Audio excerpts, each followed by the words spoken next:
Hi, welcome once again to another new video. This is SAHOO and you are watching SAHOO's tutorial. I hope that you are all well by the grace of Almighty. Here I am making the mock test for the upcoming MHSET and ASSAM Slet or Northeast Slet. In the previous 4 videos I have discussed some multiple choice questions along with explanation, and in this YouTube video I will also discuss some multiple choice questions along with explanations. So let's begin the sessions with these wonderful questions. But before starting the session, I would like to request all of you, please do subscribe the channel and tap the bell icon to get more notification that I will upload in future. So here is your first question on your screen. This first question is that the Garden Party is a 1922 short story by which New Zealand writer. So this is a short story by which New Zealand writer that was published in the year 1922. Your options are Catherine Mansfield, Janet Frame, Moira's Gee, Eleanor Cattle. So the Garden Party is a 1922 short story. It was written by Catherine Mansfield. So here A is the right option. Catherine Mansfield is the right option. Moving ahead to the question number 2 here. The Marble Fawn, a novel also known by the British title Transformation. So this is a name of the novel is Marble Fawn, and its British title is known as Transformation. Was written by which author? Your options are Nathaniel Hawthorne, Mark Twain, J.D. Salinger, James Baldwin. So here the Marble Fawn, a novel that was written by the American novelist here Nathaniel Hawthorne. So here A is the right option. A is the right option. Moving on to the question number let's look at the explanation here. The Marble Fawn and its subtitle is known as the Romance of Monty Benny. So the Marble Fawn or the Romance of Monty Benny, and it is also known by the British title that I have mentioned, that is Transformation, and it was the last of the 4 romances, major romances by Nathaniel Hawthorne, and it was published in the year 1860. The Marble Fawn, written on the eve of American Civil War, so it was written on the eve of American Civil War, and it's set in a fantastically Italy, and the romance mixes elements of fable, pastoral, gothic novel, and travel guide. So that was written by Nathaniel Hawthorne. Okay. Question number 3 here.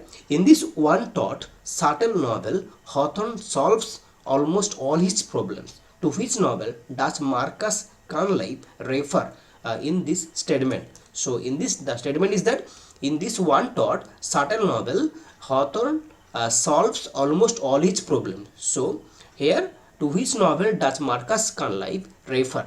Your options are the Marble Fawn, the Scarlet Letter, the House of the Seven Gables, none of these. And here the right option is the Scarlet Letter, and its subtitle is a romance. So here he is referring, Marcus Conliffe is referring the Scarlet Letter, where Hawthorne has solved almost all his problems. Moving on to the question number 4. The Boy in the Bush, it is a lesser known work by which novelists here? The Boy in the Bush is a novel by which novelist here? Your options are D.S. Lawrence, Oscar Wilde, Thomas Hardy, George Orwell. The Boy in the Bush is a lesser known work. It was written by D.S. Lawrence. So here A is the right option. D.S. Lawrence has written the lesser known work here, The Boy in the Bush. Okay. Moving on to the question number 5 here. The English Comic Characters is a collection of essays. So the English Comic Characters, it's a collection of essays. Was written by whom? Your options are Lamb, Hazlitt, J.B. Priestley, none of these. So the English Comic Characters is a collection of essays. It was written by J.B. Priestley. See here is right option. J.B. Priestley is the right option over here. And question number 6. In Elegy, written in a country churchyard, Thomas Gray has employed which of the following philosophers' work?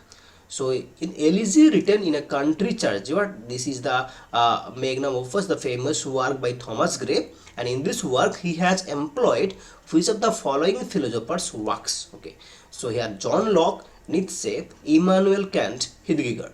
So here he has actually employed the works of John Locke, that is Essay Concerning Human Understanding. Essay Concerning Human Understanding. So here John Locke's Essay Concerning Human Understanding. So here A is the right option. In William Wordsworth's autobiographical poem, that is a spiritual growth of the poet here, the Prelude, autobiographical poem, the Prelude, what were the 3 key ingredients? What were the 3 key ingredients for creativity that he possessed? Now your options are a vital soul, elementary knowledge of things, skill to communicate with nature, skill to observe natural phenomena, skill to observe natural phenomena was there, and elementary knowledge of things was there. A vital soul is a key ingredient also, but skill to communicate with nature, is not a key ingredient. So here 1, 2 and 4 are right option. So here 1, 2, 3 incorrect. 1, 2, 4. So here B is the right option. 1, 2, 4. So in William Wordsworth's autobiographical poem, The Prelude, the three ingredients were a vital soul, another one was elementary knowledge of things, and the last one was skill to observe natural phenomena. Okay, moving on to the question number 8 here. In which of the Victorian poems does the act of giving away one's precious hair in exchange for indulging in the sensual pleasures takes place? So in which of the Victorian poems does the act of giving away one's precious hair? So that character is giving her precious hair, and in exchange of what? In exchange of sensual pleasures. Okay. And your options are Christina Rossetti, Goblin Market, Elizabeth Barrett Browning's Lady Geraldine's Courtship, Felicia Dorothea Hemans, it's Casablanca, and Elizabeth Siddle's Lord May I Come. So here the right option is actually A, that is option A, Christina Rossetti's Goblin Market, and it is one of the famous work by Christina Rossetti. It is a famous work of children literature where the character Laura and Lizzie appear. And Laura has given her precious hair in order to get the sensual pleasure. And Goblin Market is a narrative poem by Christina Rossetti. The poem tells the story of Laura and Lizzie, who are tempted with fruit by goblin merchants.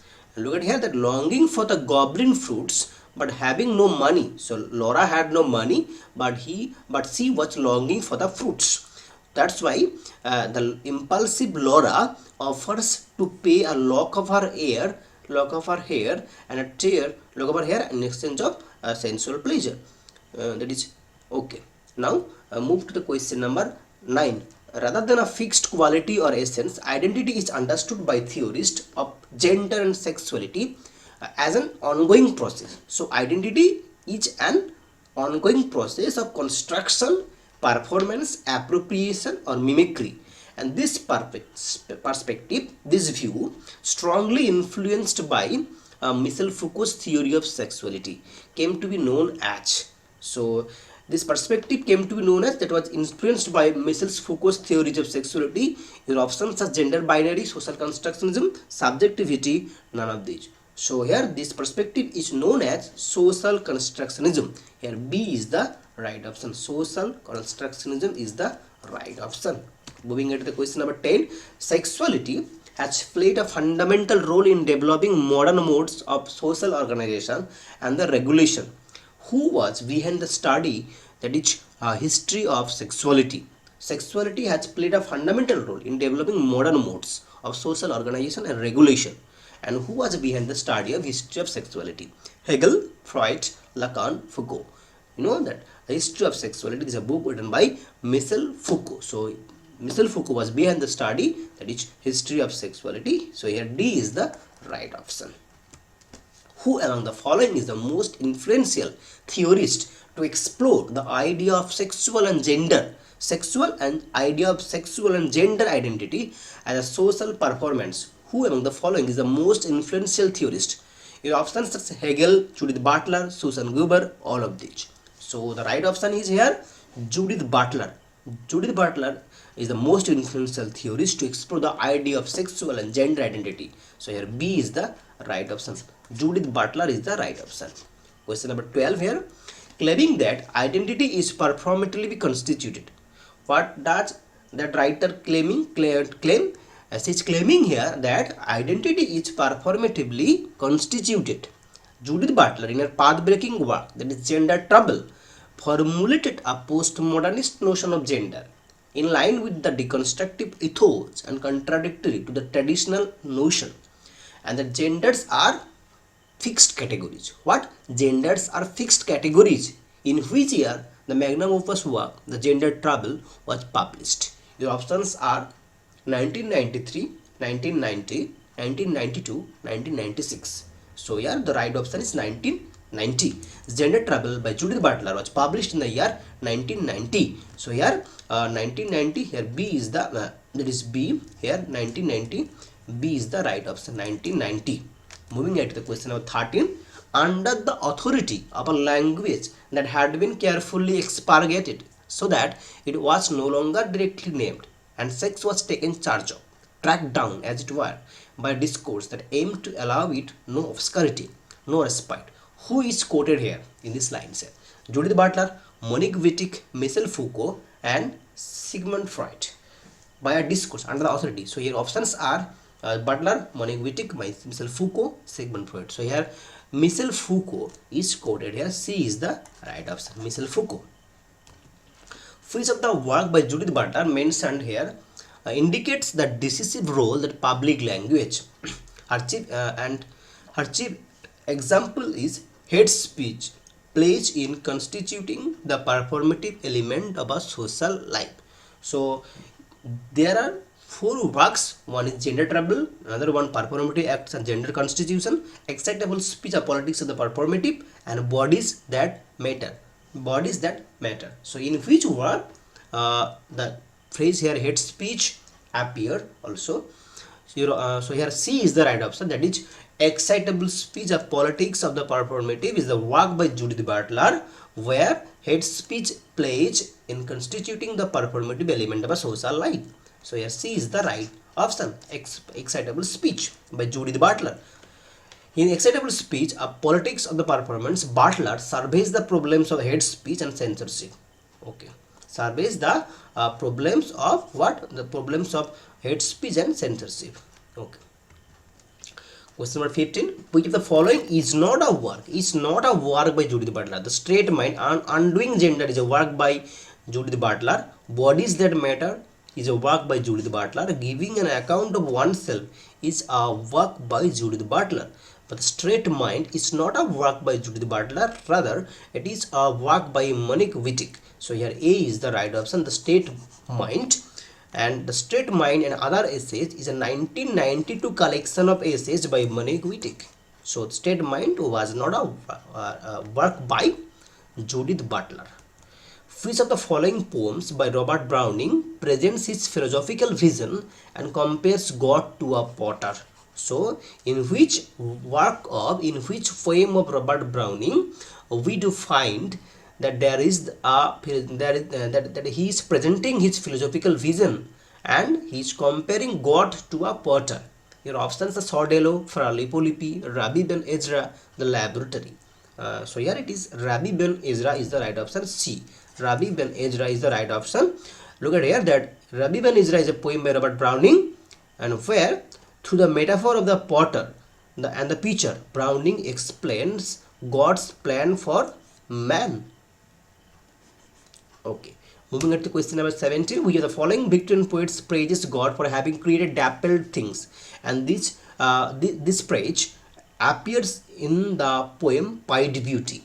This phrase appears in the opening line of Pied Beauty. So which of the following Victorian poets praise God for having created dappled things in this world? James McPherson, Thomas Percy, William Collins, Gerald Manley Hopkins. So here Gerald Manley Hopkins, in the work Pied Beauty, in the opening line of that poem, the phrase dappled things appear. Let's look at here. Glory be to God for dappled things. Glory be to God for dappled things. This is the opening line of Pied Beauty written by Gerald Manley Hopkins, who made an observation like feminists, feminists should focus on providing an account of how power functions and shapes our understanding of womanhood, not only in the society at large but also within the feminist movement. So your options is Anne Sinfield, Julia Fenilove, Judith Butler, Monique Wittig. So here the right option is Judith Butler. Judith Butler had made this observation. Judith Butler, C is the right option. Which of the following text analyzes Oscar Wilde's life experience is as valuable for queer theory as his literary works, because it posits performativity at the foundations of queer identity. So it is saying that which of the following text analyzes Oscar Wilde's life experience. So Oscar Wilde's life experience is as valuable for queer theory as his literary works. Because what was the reason? The reason is given here that it posits performativity at the foundations of queer identity. Yeah. So your options are the wild century, outtakes, the straight mind, none of these. The right option is the wild century. The wild century. Right option, the wild century. Which of the following poems by Lord Byron was inspired by the Ottoman massacre? The Ottoman massacre of the Venetian garrison holding the Acrocornid in 1715. Which of the following poems by Lord Byron was inspired by the Ottoman massacre of the Venetian garrison holding the Acrocornid in 1715? Your options are Samajeppa, the deconstructions of Sennacherib, and the siege of Corinth, or Parisina. So the right option is here, the siege of Corinth. That is C. C is the right option, the siege of Corinth. The rhyming meter of Oscar Wilde's poem, that is Charmides. Charmides was a poem written by Oscar Wilde, and the rhyming meter was inspired from which work? Your options are Sappho's Ode to Aphrodite, Alexander Pope's Rape of the Lock, Shakespeare's Venus and Adonis, Edmund Spencer's The Fairy Queen. So the rhyming meter of Oscar Wilde's poem Charmides was inspired from Shakespeare's Venus and Adonis. C is the right option, Shakespeare's Venus and Adonis. Moving on to question number 22. Which of the following romantic poets wrote a poem championing the principle non-violent resistance? So what does he is here championing? He is championing the principle of non-violent resistance of M.K. Gandhi, Mahatma Gandhi, thereby inspired freedom fighter M.K. Gandhi. William Wordsworth, Lord Byron, P.B. Shelley, John Keats. So it was P.B. Shelley, that is the Mask of Anarchy. P.B. Shelley's The Mask of Anarchy has inspired the freedom fighter Mahatma Gandhi, M.K. Gandhi. Here, The Mask of Anarchy is a British political poem written in 1819 by Percy Shelley. Shelley begins his poem written on the occasion of the Peterloo Massacre, Manchester, 1819, with the powerful image of the unjust forms of authority of his time, God and King Law, and then imagines the startings of a radically new form of social action. Question number 23. Who argues in his work The Wild Century Oscar Wilde's life experience is as valuable for its queer theory as his literary work for its poet's performity at the foundations of queer identity? Sedgwick, Alan Sinfield, Richard Dyer, none of these. So the Wild Century is a work written by Alan Sinfield. So here B is the right option.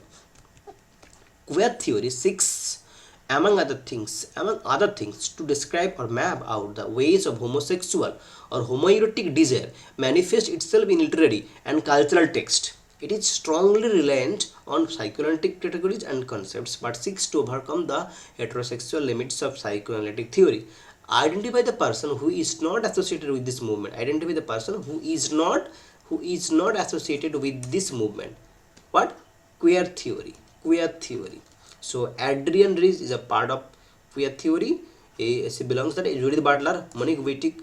They both the first three were in the group of queer theory, but whereas Leon Edel is does not belong to that category here. So here D is the right option. Is not associated with this movement. Leon Edel is not associated with this movement. Okay. Which of the following romantic poets dwell on the aesthetic and mimetic features of the art? Aesthetic and the mimetic features of the art, while commenting on the relationship between art and humanity. John Keats, Byron, Shelley, Barton. So it is John Keats. John Keats' Ode on a Grecian urn, where he has given this idea. Which queer theorist rejected the term what queer theory because of its appropriation by the mainstream media? The mainstream media's appropriation. Due to the mainstream medium's appropriation, the queer theorist has rejected the term queer theory. Who is?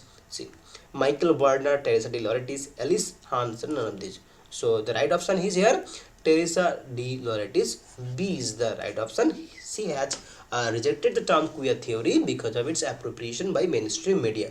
Question 27. Which of the following Victorian poets wrote a dramatic monologue on Homeric hero Odysseus, who wishes to sail beyond the baths of all the western stars? Your options are Browning, Oscar Wilde, Arthur Hugh Clough, and Alfred Lord Tennyson. So it is very easy that it is the work, it is referring the work of Alfred Lord Tennyson's the Ulysses, where the Homeric hero is Odysseus. So here D is the right option. Lord Alfred Tennyson's sorry, Ulysses is the right option. Moving to question number 28 here.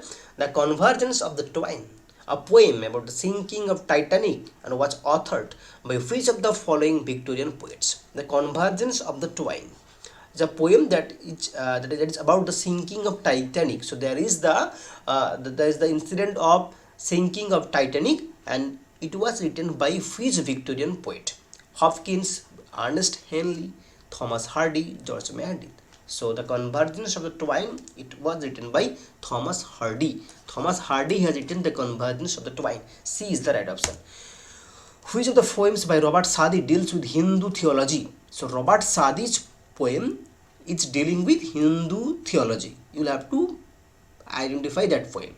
The Cataract of Lodore, Thalaba the Destroyer, Madoc, the Cards of Kehama. So here the poem The Cards of Kehama is dealing with the Hindu theology. Here D is the right answer. And let's look at the explanation here.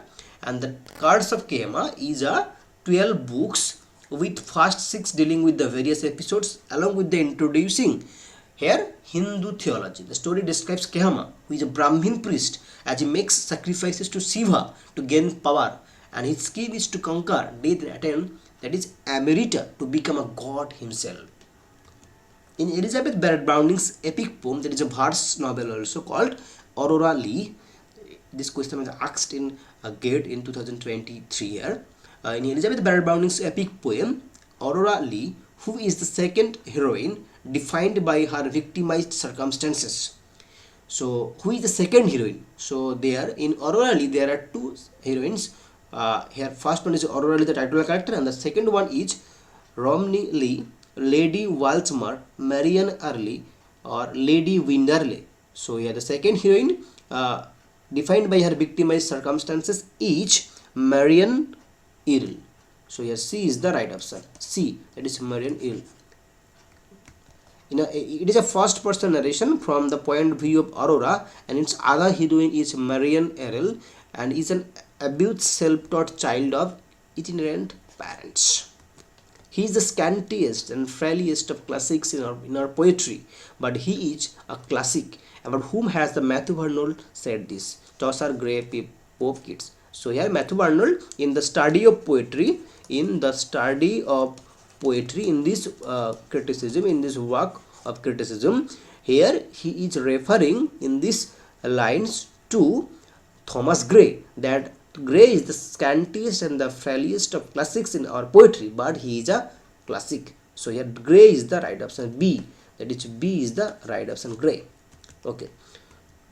The critical essay, that is Shakespeare's English Kings. Shakespeare's English King was been written by T.S. Eliot, Coleridge, William Hazlitt, Walter Pater. The critical essay Shakespeare's English Kings has been written by Walter Pater. So here D is the right option. Moving on to the question number 33.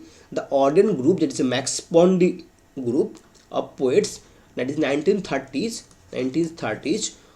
poets here. The Auden group of poets consists of W. Auden was there, Stephen Spender, Cecil de Lewis, and the last one was Dylan Thomas, no, Keith Douglas, no, Louis MacNeice, Thomas Gunn. So it was Louis MacNeice. C is the right option. Spender, Cecil de Lewis, Auden, and Louis MacNeice. That is Max Pondy, MacNeice. Okay.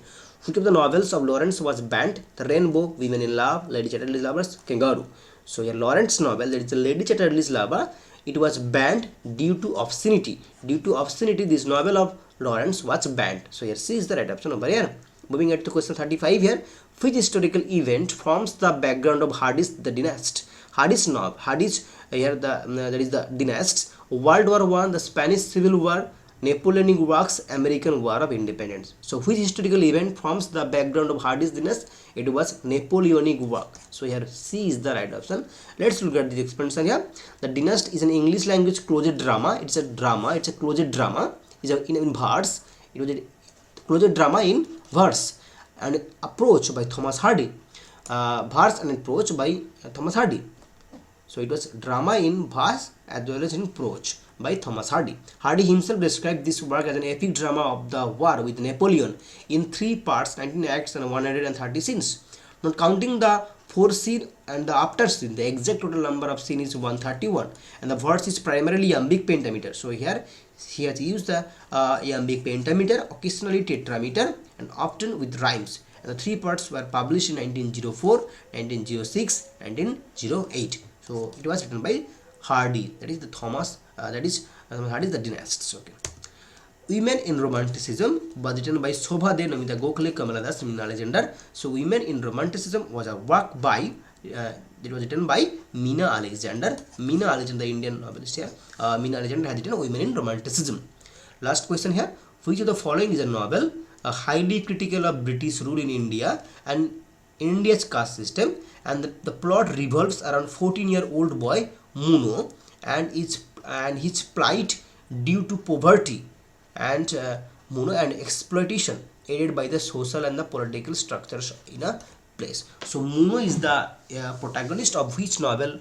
Your options are Two Leaves and a Bud, no. Untouchable, no. The Village, no. Coolie. So it is Coolie. In Coolie, the 14-year-old boy Muno appears, and he died when he was 16 years. So Muno died when he was 16 years old due to tuberculosis, but when the novel opens, Muno was 14-year-old, and Coolie was published in the year 1936, whereas Untouchable is the first work, that was the great work by Mool Grace Anand, and Untouchable was published in the year 1935. So after 1 year, Coolie published. In Untouchable, the character Baka is the main protagonist here, but in Coolie, Muno is the main protagonist. That was published in the 1936, and Muno died due to tuberculosis in the when he was 16 years old at the end of the novel. So these were 37 questions I have discussed along with the explanation. Thank you once again for watching the video. Please do not forget to subscribe the channel and tap the bell icon to get more notification that I upload in future. So have a good night. And if you want me to make any video on a particular topic, you can write me down. You can suggest me.